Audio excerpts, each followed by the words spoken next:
We had traveled through the long night with virtually nothing. No water, no food, a couple of coats, and that was it. The truck was a welcome sight with its cache of food and water, and we had spent the next hour just sitting quietly, eating, replenishing our fluids, not talking. "You were dead," Kat said at last. "The guy went over, kicked you in the head, was going to shoot you in the head, but he decided not to because you were dead." Her eyes were bright. Tears perched on the lids ready to fall. They fell as the Mexican spoke. "I couldn't do anything, Billy. Nothing." I caught my own emotions. They had been right on my sleeve for days, it seemed. I took a minute and composed myself. Alive. I was alive. I came to and thought all of you were dead. I was in bad shape, bleeding, leg messed up. I thought you were dead. I stopped, gained my composure once more, and then started again. Later, back in Phoenix, I couldn't remember if I looked well enough, if I remembered it right, if I made sure you really were dead. But I decided that I didn't. I didn't, and it ate at me. My throat tightened up, and I had to stop. "So I came back," I said at last. Kat came to him and hugged him. "Thank you," she said. "I am glad you did." The Mexican nodded, and we all fell silent. Kat wiped at her eyes and then stood and walked away. "Sorry, they were about to trade us. Amber," she choked. "Amber and me." The tears nearly overtook her once more, and she fought them back. "Okay, so we go back to Phoenix again. I have my house set up. We go back and decide what's next." He looked down at his leg. Blood had seeped through the bandage. "My leg is shot again," I said by way of explanation. The silence held for a second. "I should look at that," Kat said. "Later," I agreed. I looked at the Mexican. "Ready?" Yeah, I'm ready." "Okay, let's get going. I want to be as far away from this fucking place as I can be by daylight tomorrow." A few minutes later, we were running as fast as we dared in the moonlight through the desert, heading back to Phoenix. Phoenix. I sat on my front steps and quietly stared over Linden Street. The Mexican had made a few phone calls and set up a new meet to conclude whatever deal he had been meaning to conclude. We were nearly a week to the day late, but he was determined to conclude it, and no amount of argument from me could dissuade him. In the next few hours we would leave and head back to the garage where we had met Kat and conclude the deal. His head wound looked ominous to me, swollen, discolored, and angry red at the edges of the entry wound and oozing pus. I had caught him looking it over in the mirror, but he had refused to discuss it. How could you live like that, I asked myself for the 100th time. You couldn't, I acknowledged. You couldn't. Hey, Kat said from beside me. I had been slipping deeper into thought again. You were drifting away, she said, as if she had read my thoughts. She did that a lot lately, caught me, or I drifted a lot lately, maybe both. I was thinking about all of it. I think we should go with him and then light out on our own once it's over. I raised my eyes to her.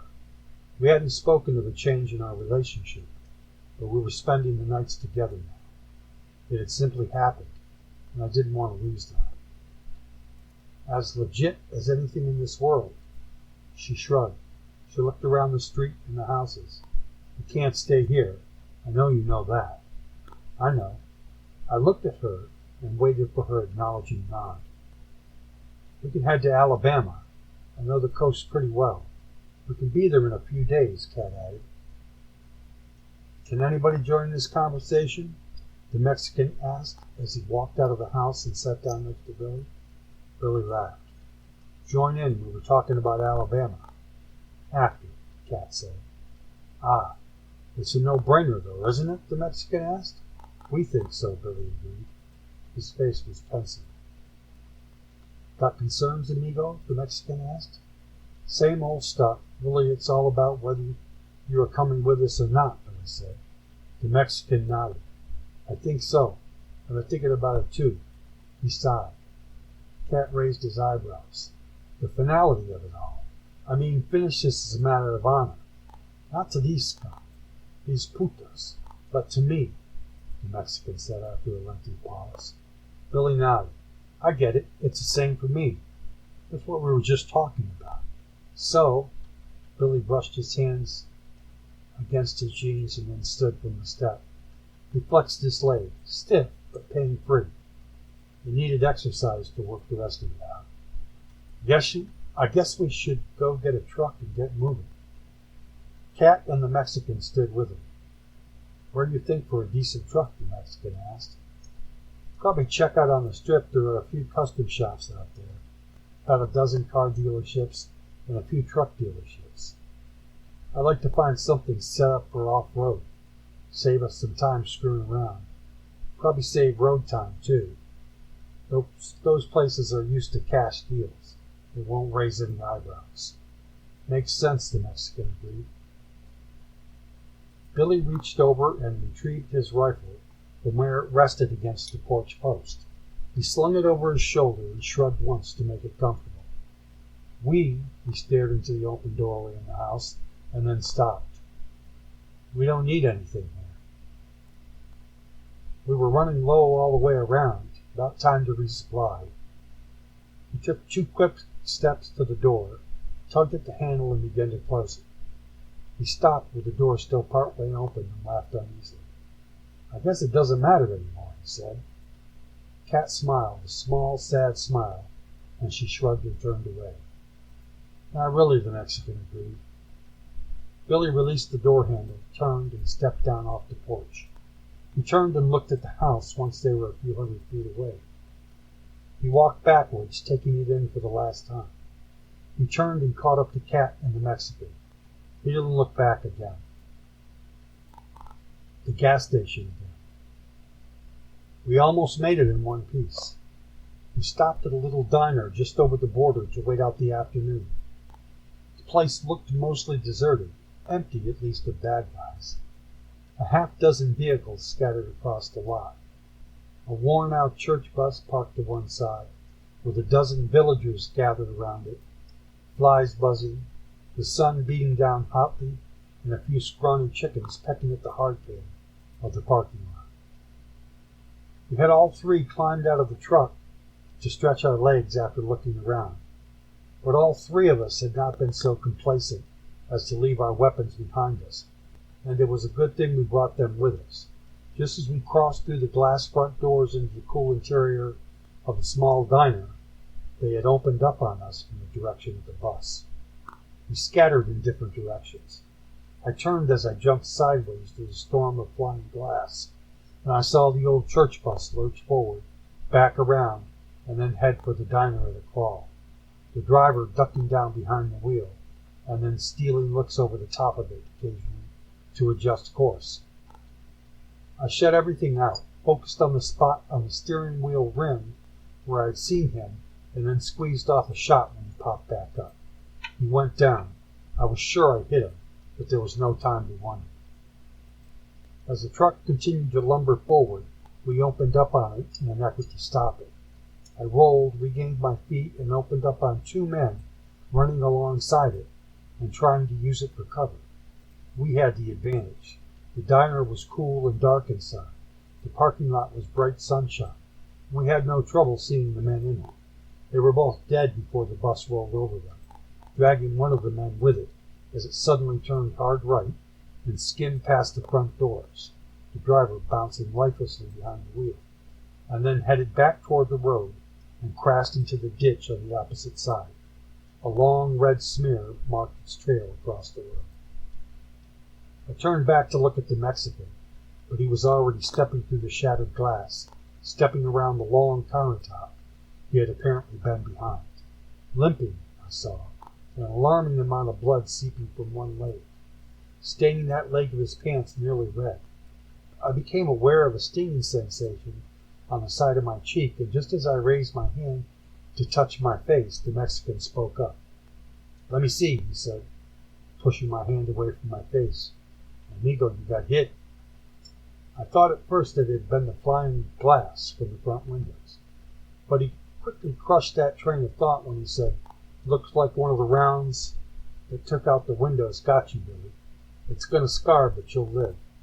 He sounded calm as he spoke. I raised my eyebrows. "You okay?" "Took one in the leg, I think," he said.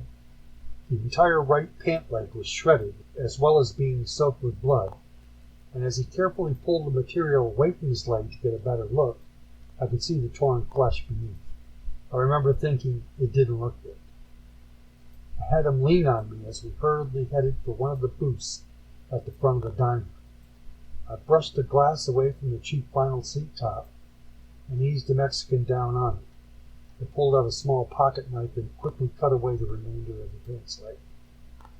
The wound was bad, I could see, but thankfully it didn't look life-threatening.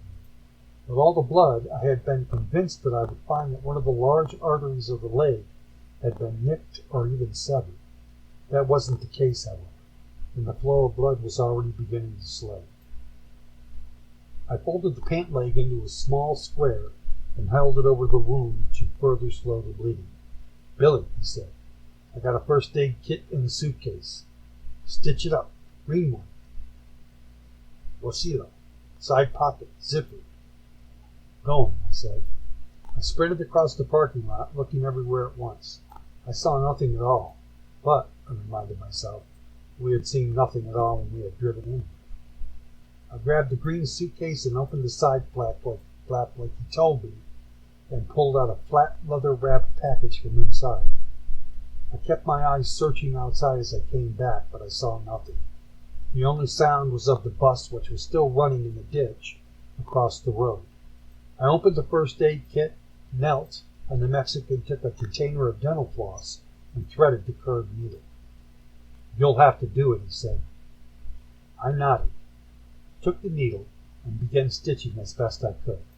A rough job, but the Mexican said nothing as I did it. I clipped the ends with a pair of fingernail clippers that were in the kit.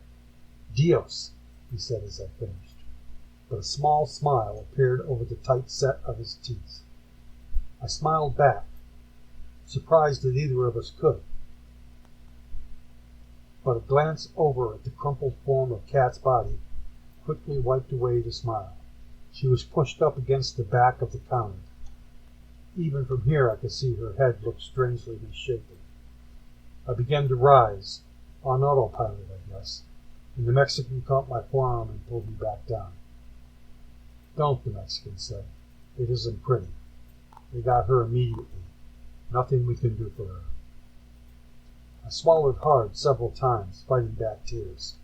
"I'm getting another truck," I said, as I turned and walked over to the front doors. "It stands to reason they know what we're driving." 3 of the vehicles in the lot were trucks. I found a set of keys in an old sun-faded GMC. This truck was old and stripped down with a bare interior and nearly bald tires. Turned right over, though, and I thanked God mentally for being in ranch country where most trucks were like this. Got in, and a few minutes later we were idling our way back across the lot. The Mexican was quiet, resting against the passenger's door. "How are you feeling?" I asked.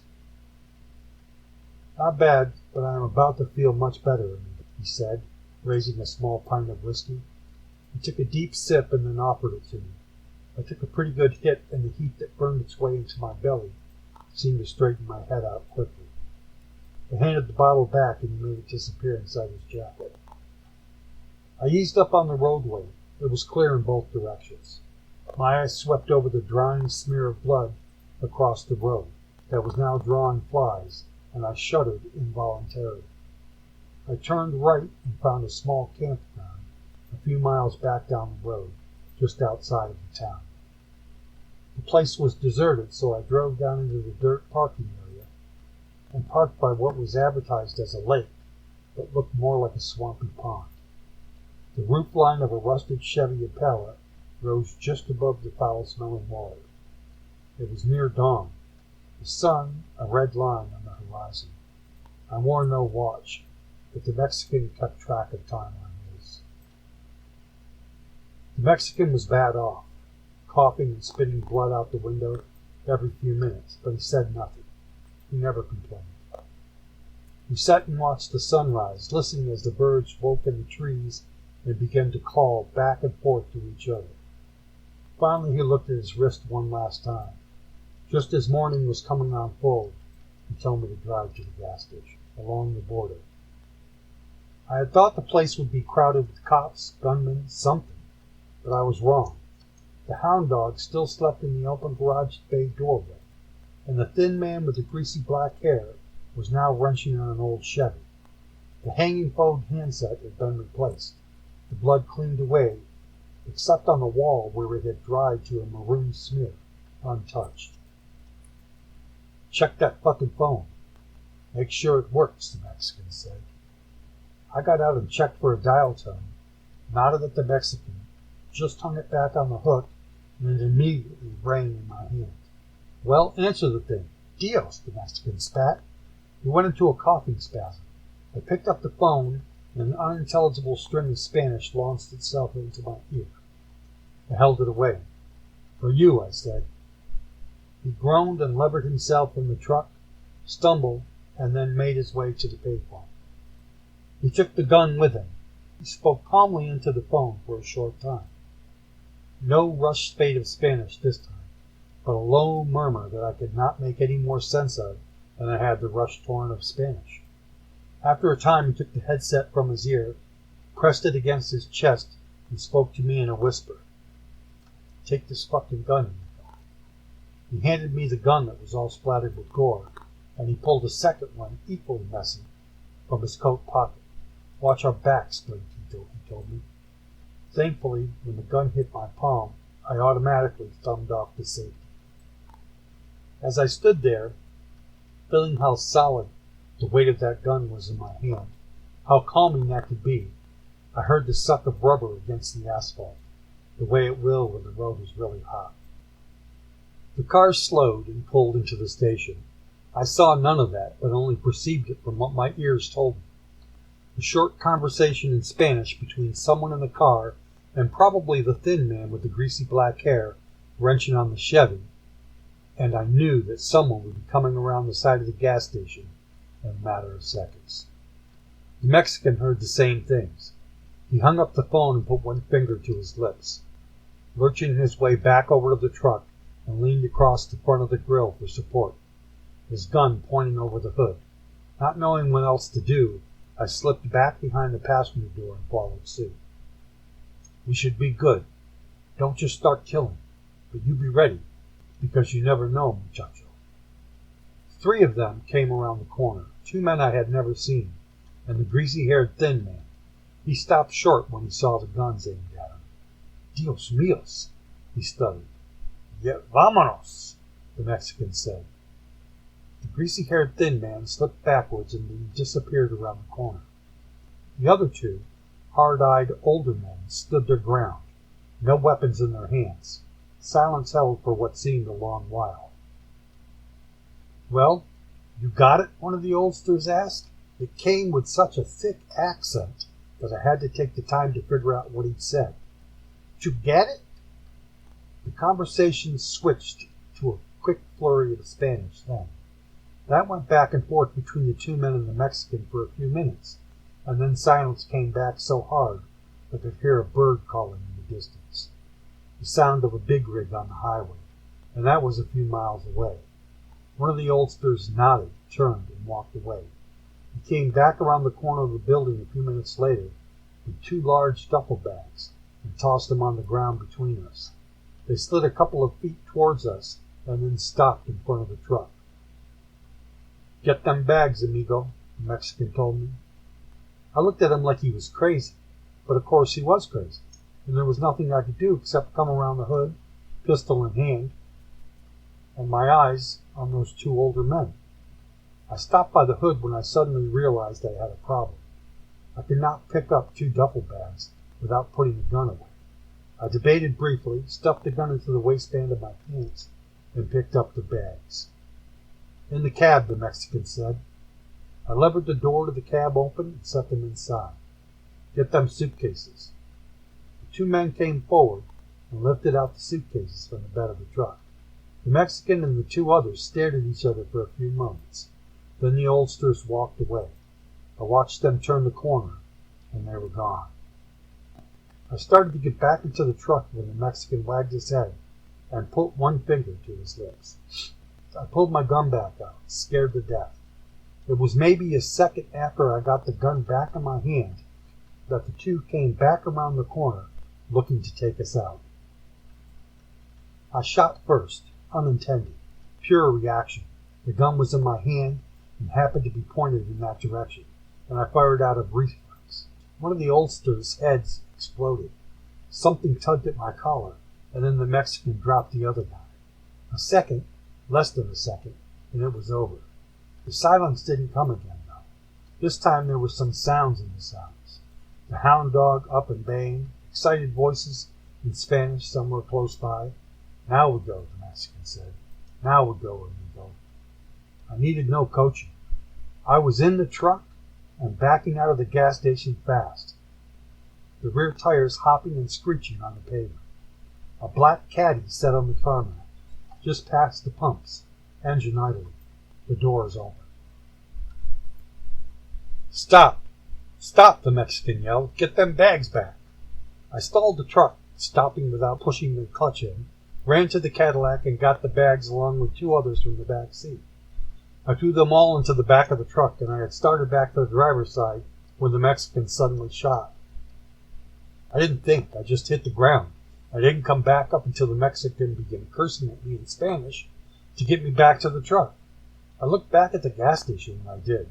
The man with the greasy black hair lay sprawled in the open stall, a shotgun off to one side.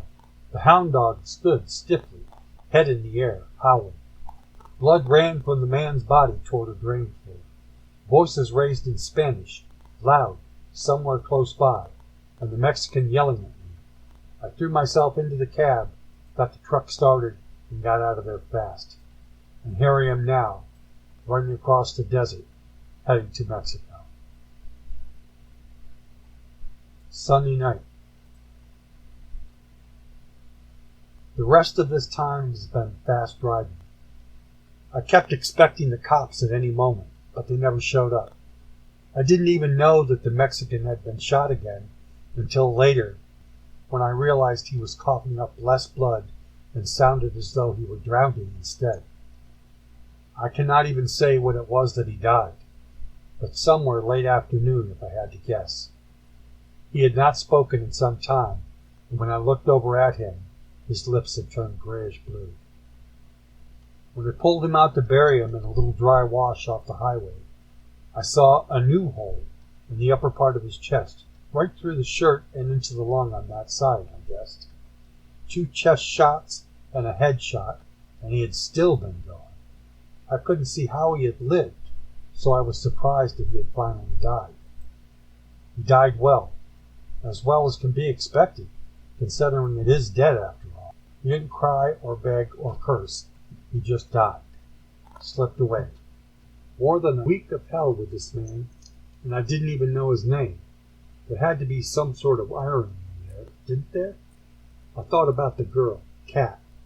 What had she been doing out in the border towns all alone? No answers. No answers for any of it. After I buried the Mexican, I checked the suitcases and the duffel bags. After all, they were mine now, and I wanted to know what everybody was in such a hurry to die for. The duffel bags were no surprise. They were stuffed full of money and guns. They were big duffel bags. They held a lot, an awful lot. 2 of the suitcases were surprises. I thought drugs. What else do people get killed for? But no. Of the others, one held more money, clothes, and passports, ID, that sort of stuff, all with the Mexican's picture. It was the other 2 suitcases that shocked me. One contained the body of a dead dog, shot full of holes and stuffed in there. The other held the head and hands of someone I was sure was wishing he had them back. The last 2 suitcases did contain drugs, more than I'd ever seen in one place. Cocaine, neat little bricks of it. Had to be a few $1,000,000 right there. And maybe easy money, too, I found myself thinking. Then I thought of the girl again, Kat, and I shuddered. She was dead because of it. So was the Mexican. But the Mexican had been in it. She and I hadn't. I took out the money and added it to the duffel bags. I buried the cocaine and the dog along with the Mexican. I had no idea what the suitcases were all about. I still don't, and I don't want to know. I do know there was a fortune in cocaine, and I did not want to tempt myself with it. I got the truck cleaned up at one of those self-car washes on the Mexican side of the border, turned off the highway with a full tank of gas a few miles up the road from there, and I'm running in the moonlight. I've got the Mexican's map. I hope to find a road before I run out of gas. I figure I'll work my way down deep into Mexico as far as I can go. I don't know from there. There hasn't been time to think about where. The end.